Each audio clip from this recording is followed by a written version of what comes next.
এখানে মা আর 3 বাবুর খেলা চলছে। আমি অবশ্য আপনাদেরকে আজকে ভিডিওতে এই 3 বাবুর খেলা দেখাবো না, আজকে আমি চতুর্থ জনকে দেখাবো।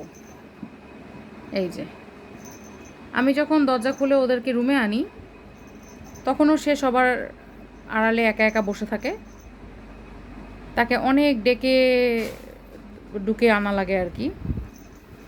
তারপরে সে হচ্ছে খেলাতেও অ্যাক্টিভলি পার্টিসিপেট করে না। সম্ভবত উনি আমাদের ক্যাবেজ দ্য রোহিঙ্গা। এই যে 3 জন এখানে মেলা করছে, এই যে 3 জন, সাথে ওনাদের মা। এই 3 জন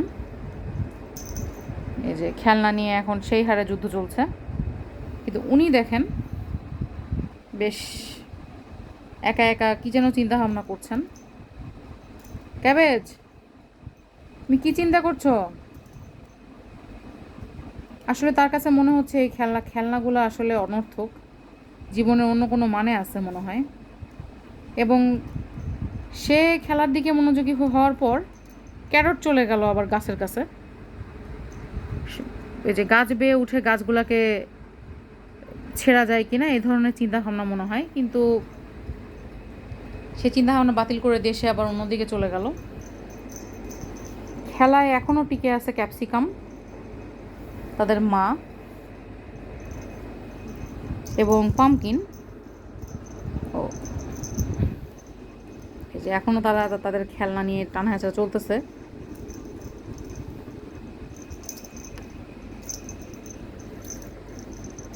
আমাদের একা বাচ্চাটাও এখন যুক্ত হয়ে গেছে। ও না, একা বাচ্চা অন্যদিকে চলে গেছে। এইটা আমাদের ক্যারট।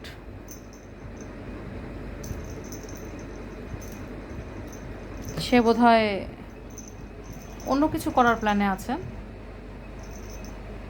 নতুন প্রোডাক্ট এসেছে, কিন্তু আমি তার লাইভ না করে খেলাধুলা করাতে ব্যস্ত আছি। আজকাল লাইভ করতেও ইচ্ছা করে না, এদের সাথে খেলতেই বেশি মজা লাগে। এই যে চতুর্থ রোহিঙ্গা আবার হাজির হয়ে গেছে। আসলে জগৎ সংসারে থাকবা নাকি সন্ন্যাসী হবা, এটা খুব একটা কঠিন সিদ্ধান্ত, বুঝছো ক্যাবেজ? জগৎ সংসারে থাকবা নাকি উদাসীন থাকবা, আর নাকি পাঠাদের সাথে খেলবা। আহারে, তুমি খেলায় যুক্ত হয়ে গেলা, সেটাও ভালো ডিসিশন। মাঝে মধ্যে একটু খেলতেও হয়। ওমা, খেলতে গিয়েও খেললা না, একটু খেলো। হ্যাঁ, এই তো ক্যারট আবার দলছুট। সে আবারও গাছের সাইডে যাওয়ার চিন্তা ভাবনা করছে, লাফ দিয়ে গাছের পাতা ছেঁড়ার। খেলনাটা আজকে বোধহয় ওনারা শেষই করে ফেলবেন। এই যে এই যে এই যে এই যে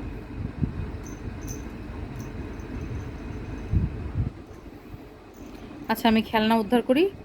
আসসালামু আলাইকুম।